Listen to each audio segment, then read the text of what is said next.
दोस्तों, आज मैं आपके साथ एक केस साझा करने वाला हूं, जिसमें लंपी बीमारी से एक गाय ग्रसित थी और फिर उसके लोकल वेट ने इलाज किया और उसके बाद वो बैठ गई, गर्दन तोड़ ली और खड़ी नहीं हो पा रही थी। फिर उसका हमने क्या इलाज किया, किस तरह से अप्रोच लिया और वो गाय चलने लग गई, खाने लग गई और नॉर्मल लाइफ जीने लग गई। इस बात की चर्चा इस वीडियो के माध्यम से करेंगे। तो सबसे पहले मैं बता दूं कि ये केस मुझे ऑनलाइन किसी ने कंसल्ट किया था और फिर हमने उनको गाइड किया था। सबसे पहले आप देखिए कि उनको हमने किस तरह से गाइड किया और उन्होंने मुझे क्या क्या रिपोर्ट दिया। उससे पहले उन्होंने मेरे यूट्यूब को देखा था और यूट्यूब देख करके खुद भी उस मेरे बताए हुए ट्रीटमेंट प्रोटोकॉल को फॉलो कर रहे थे, लेकिन एडिशनली फिर मैंने कुछ दवाएं बताई और फिर उनकी गाय जो है वो नॉर्मल हो गई। तो सबसे पहले मैं आपको ले चलता हूं उनके पास और वो क्या कह रहे हैं, हिस्ट्री क्या है, ये पहले जानिए। फिर हम डिस्कस करेंगे कि इलाज किस तरह से किया और क्या किया। ये देखिए, इसको पहले से लंपीज था। लंपीज का इलाज हो रहा था अंग्रेजी मेडिसिन से और फिर इलाज के 2 दिन बाद से ही ऐसे हो गई। बाछी है, 2 साल के बाछी है और इसका पैर एक है जो ऐसे रहता है और गला इसका हमेशा ऐसे गर्दन मुड़ा हुआ रहता है। हाथ से पाघुर कर रही है और इसका गर्दन को हाथ से ऐसे थोड़ा सहारा कर देते हैं तो अपना गर्दन ही ऐसे रखती है। आज से ऐसे रख रही है, पहले से ऐसे नहीं था। दवाई वाई कर रहे हैं तो थोड़ा कंडीशन में आई है और ये पैर हमेशा ऐसे करे हुए रहते हैं।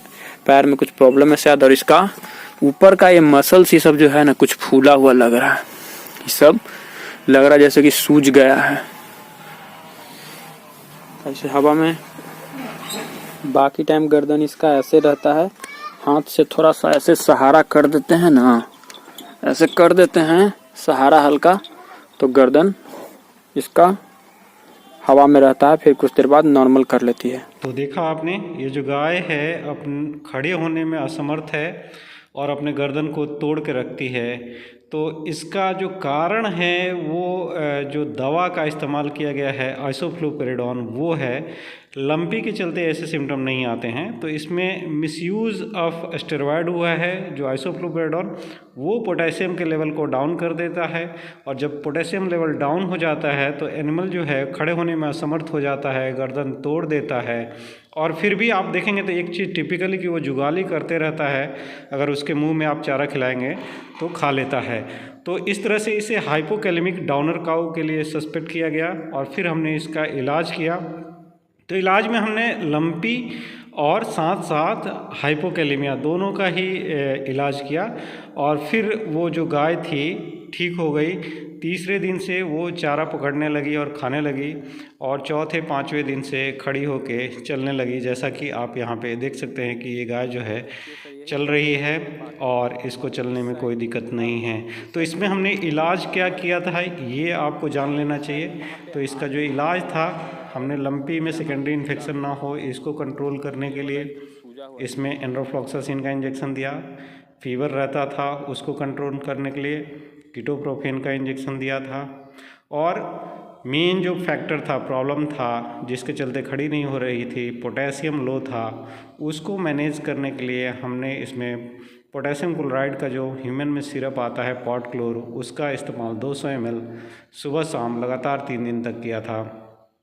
इसके साथ साथ हमने इसमें सोडियम एसिड फॉस्फेट का जो पाउडर आता है उसका भी इस्तेमाल किया। 50 ग्राम सुबह शाम 5 दिन के लिए दिया था। और इंजेक्टेबल जो इंट्रामस्कुलर कैल्शियम लेवलिनेट आते हैं उसका भी हमने इसमें इस्तेमाल किया था 15 ml रोज़ाना के हिसाब से। साथ ही साथ हमने इसको एक न्यूरोटॉनिक भी दिया था जिसके चलते न्यूरोलॉजिकल जो डिस्टर्बेंस रहता है वो मैनेज हो जाए। उसको भी हमने लगातार 5 दिन तक इस्तेमाल किया था और फिर तब जा कर के ये गाय लगभग 6ठे या 7वें दिन पे बिल्कुल नॉर्मल बिहेव करने लगी थी। और फिर भी उन्होंने रिपोर्ट किया कि इसके गर्दन में सूजन है और गर्दन को थोड़ा टेढ़ा करके रख रही है। तो गर्दन में जो सूजन का कारण है वो इंजेक्शन का था। वहाँ पे बार बार इंजेक्शन लगाया गया था, सही ढंग से नहीं लगाया गया था, तो उसके चलते सेलुलाइटिस हो जाती है। तो थोड़ा सा गर्दन में सूजन था और उसको राइड ऑफ करने के लिए हमने उससे बर्फ़ से सेकाई करने के लिए कहा। साथ ही साथ वहाँ पे जो एंटी इन्फ्लामेटरी स्प्रे होते हैं उसको लगाने के लिए कहा और फिर गाय जो है ठीक हो गई। ये देखिए फूला हुआ साइड, चलाओ।